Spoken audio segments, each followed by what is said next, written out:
Recently, I've gotten pretty fascinated with the mechanism that makes a switchblade work. Specifically, the OTF switchblades, which are the ones that shoot the knife straight out the front and then are able to pull it right back into the handle. I wondered if I'd be able to design a working one that operated on the same principles, but make it completely out of wood. Well, I designed one up in Fusion 360, and I figured I'd give it a try. It would have a thumb switch that, when pulled back, would cause the blade to shoot back into the handle. And then when you push on the switch, the blade would shoot back out. So I gave it a shot, and here's what happened.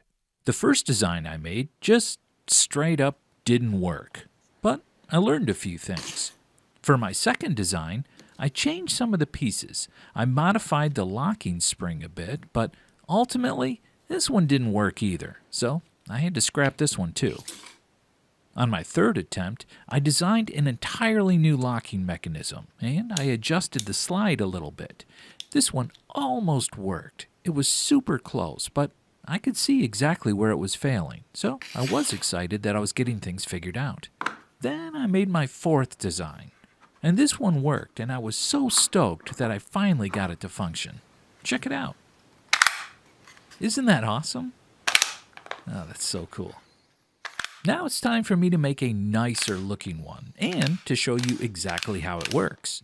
Plus, I'll have detailed plans available on my website so you can make your own over at FisherShopOnline.com. All right, let's get started. To help me out, the folks over at Starbond offered to sponsor the video because it's a perfect little project to use their CA glue on. I actually used their CA glue for the entire thing, which was super handy. It meant that there was no waiting for glue to dry and that I could just keep on building until I was done. I picked out a few walnut and maple scraps that ought to be way more than I'll actually need. Then I fired up my planer and I got a couple of the walnut pieces down to exactly 1/8 of an inch thick. Next, I printed out the stencils that I'll use to make the various pieces of the switchblade. So to start, I first cut out the shape of the blade. Then once I had a piece trimmed down to that width, I could grab some spray adhesive and put a thin coat on the back of the stencil. Then I could just glue it right down onto the piece of wood. At this point, I trimmed off the back of the piece at the miter saw, and then I could head over to the bandsaw and trim off the majority of the waste, being careful to stay just outside of the lines.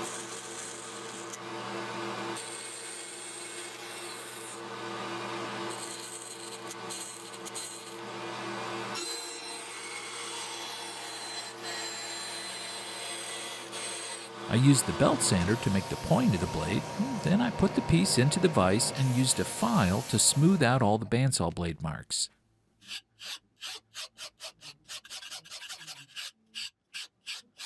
There's a spot for a 1/4 inch hole towards the back of the blade, so I drilled that out on the drill press.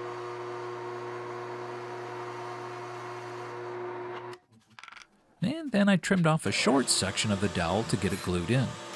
And now it's time for the star of the show, pun intended, and that's Starbond.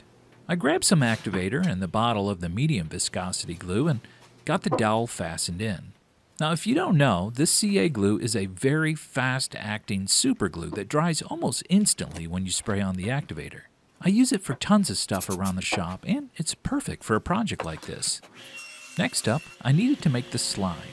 Now, this piece has a groove running down the center of it, so the easiest way to make it is to actually cut out all the pieces on the table saw and actually build around the groove instead of trying to cut the groove into a single piece. Plus, by building it right on top of the stencil, I can be sure to get the placement just right as I assemble it together. Adding on the top of the piece, and done. Now that the groove is made, I have to cut the outside shape of it, and to do this, I'll just do what I did before when I created the blade. I'll cut out the stencil and then fasten it down onto the piece with a little spray adhesive. Lining up the grooves. There we go. I trim the ends off over at the miter saw, being as accurate as I possibly can, and then I trim the width at the table saw. And finally, I cut in the rest of the shape over at the bandsaw.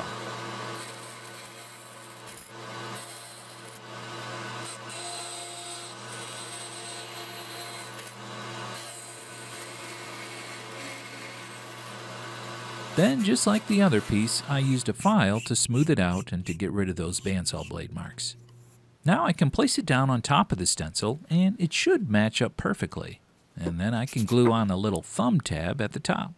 It's a little oversized at the moment, but that's okay. I'll trim it down later. Okay, now I can start making the walls around the base plate. And those I want to make out of maple to offer a little bit of contrast. I cut them to size, and then I fasten them down using a bead of CA glue. I'm using this big stick of wood as a straight edge just so that I can be sure I'm gluing down both pieces so that they're perfectly in line with one another. And ironically, that's how my father used to keep me in line. He'd use a big stick. Then the rear piece can go on. And now I can cut down a small riser that'll go on the inside. And since this piece is so small, I cut it off the corner of a board. Cutting it out any other way might get dangerous. And that gets placed right up against that first wall. I had to quick grab some of the Starbond thin viscosity to fix a blemish. What's cool is that they include these micro tips in each of their kits. These fit right onto the nozzle and allow you to inject the glue into really small spaces. It makes repairing little cracks or holes super easy. Then from that piece, I can make another riser that fits just below the blade. A little piece of paper offers just enough space for the blade to slide very easily next to it. Next, I need to make the front piece.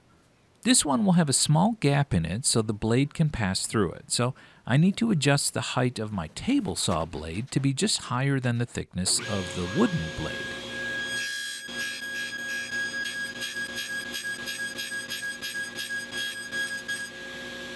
And testing that out, well, that's perfect. Then I can fasten that into place, and that just goes right there in front. And now I can add on the last wall. There we go. One last little riser piece goes in. And now we can test fit in the blade and the slide pieces and make sure they can move easily. That looks good so far. Now, I didn't really come up with good names for all these pieces, like these things. I'm calling them hooks, but they don't really look very hookish.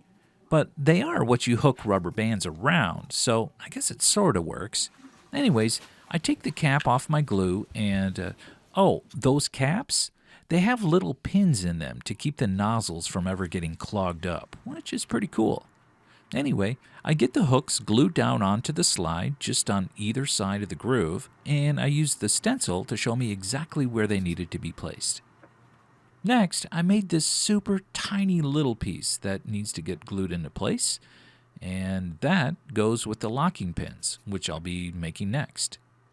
I used the stencil to make some referential measurements and then cut out a couple of pieces over at the miter saw. Once I got them shaped over at the belt sander, I could drop them into place and see if they fit. Well, that ought to work. Then I added a little countersink to each one.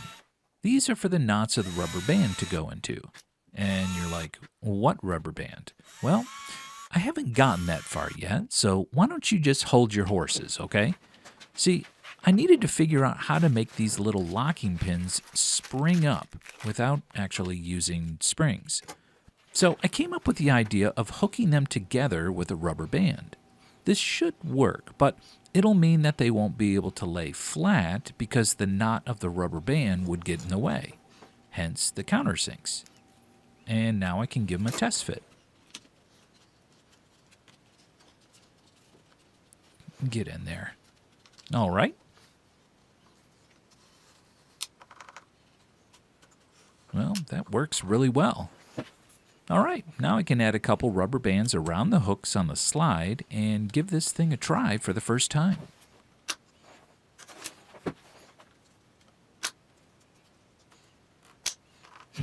That seems to be working. Okay, I can nip the tip off of this thing. Mazel tov. And next, I can drill the mounting holes for the top plate. But before I get that mounted on, I have one more piece to add to the slide. Without it, there's a lot of wobble and play with the thumb tab, but when I add this piece in, it totally eliminates it and makes it rigid. So I run a bead of glue down the piece and I drop that into position. Next, I can reassemble the switchblade and fasten on the top plate. And of course, I used a couple of my grandfather's old brass flathead screws to do that. But those are roundhead slotted screws, Drew. No, they're roundhead flatheads. Duh. Over at the bandsaw, I was able to trim off the majority of the top and bottom plates, and then I flushed up the rest and rounded over the corners over at the belt sander.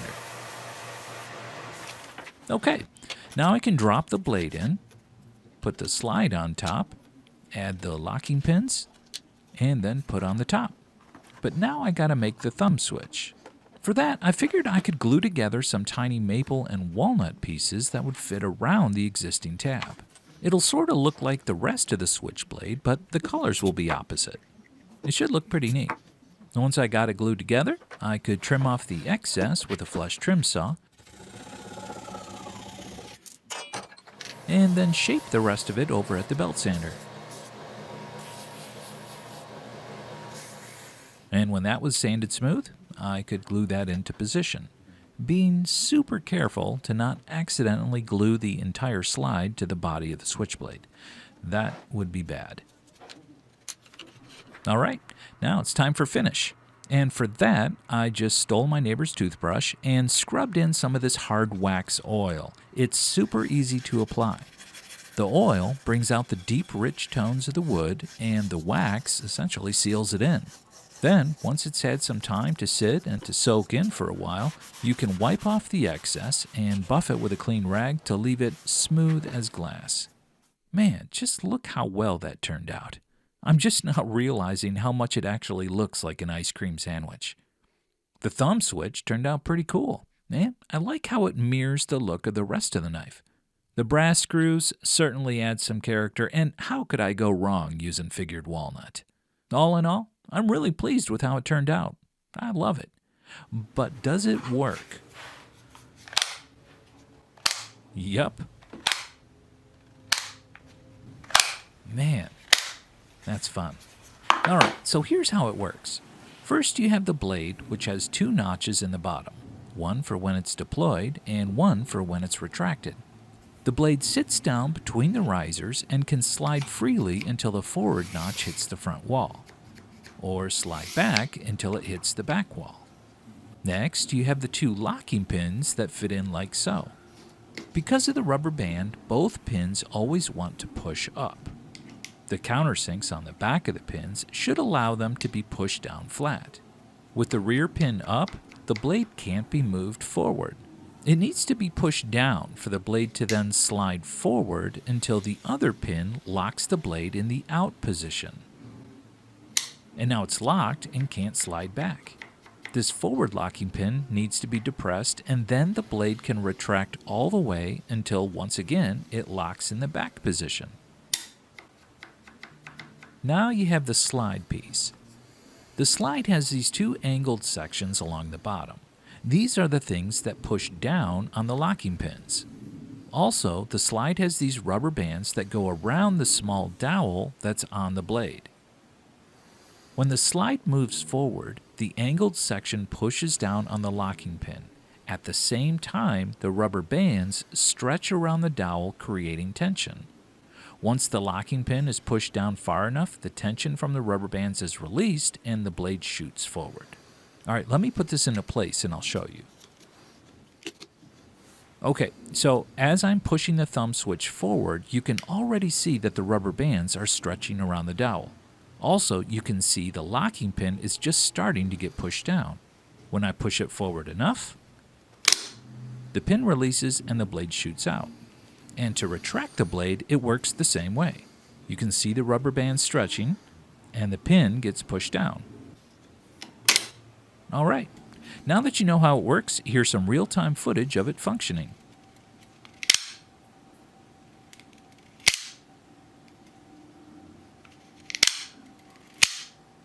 Another cool feature is that since it has a clamshell design, you can easily access the internals to replace rubber bands or add different blades.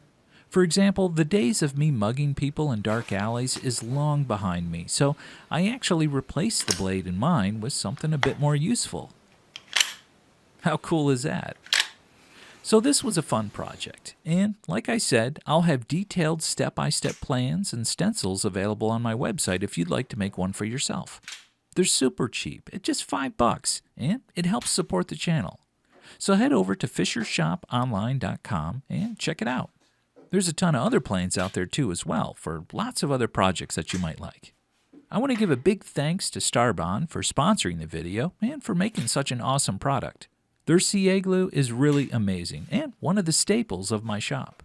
You can save 10% off your purchase when you use the coupon code FISHER10 when you order from starbond.com. Hey, I hope you enjoyed the video. If you feel I've earned it, give it a like and drop me a comment down below. And if you're new here, well, consider subscribing.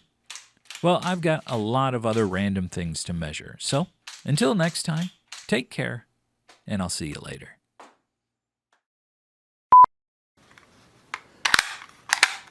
Crap. Crap.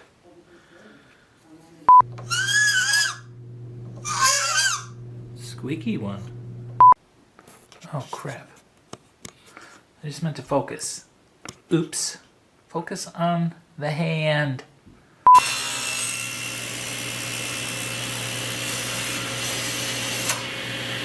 Oh, crap.